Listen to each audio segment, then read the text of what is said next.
ত্রিপুরা সরকারি কর্মচারী সমন্বয় কমিটি আগরতলা শহরে মিছিল ও গণঅবস্থান করার জন্য প্রশাসনের নিকট অনুমতি চেয়েছিল, কিন্তু প্রশাসন অনুমতি প্রদান করেনি। তাই ত্রিপুরা সরকারি কর্মচারী সমন্বয় কমিটি রবিবার রাজধানীর প্যারাডাইস চৌমুহনীতে বিক্ষোভ কর্মসূচি সংগঠিত করে।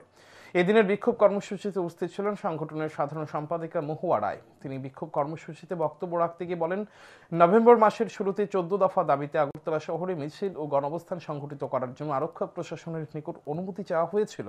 ইতিপূর্বে রাজ্যের 7টি জেলায় গণঅবস্থান সংগঠিত করা হয়েছে, তখন কোনো সমস্যা হয়নি, কিন্তু পশ্চিম জেলায় গণঅবস্থান সংগঠিত করার জন্য আরক্ষা প্রশাসনের নিকট অনুমতি চাওয়া হলে আরক্ষা প্রশাসন অনুমতি প্রদান করেনি।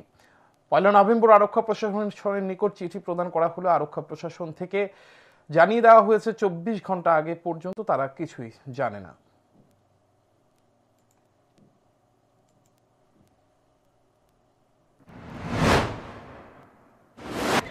নভেম্বর আমরা পুলিশ প্রশাসনের কাছে আমরা চিঠি দিয়েছিলাম। তারা গত পরশুদিন রাত্রেবেলা আমাদের 3 ঘন্টার গণঅবস্থানের কর্মসূচিকে বাতিল করেছে। এই শহরে নাকি এখন আমরা শান্তিপূর্ণ গণতান্ত্রিক আন্দোলন আমরা সংগঠিত করতে পারবো না। আমরা আমাদের সর্বভারতীয় 11 দফা দাবি এবং রাজ্যের খুব জরুরি শিক্ষক কর্মচারী এবং জনজীবনের খুব জরুরি 14 দফা দাবিতে আমরা এই গণঅবস্থান ডাক দিয়েছিলাম।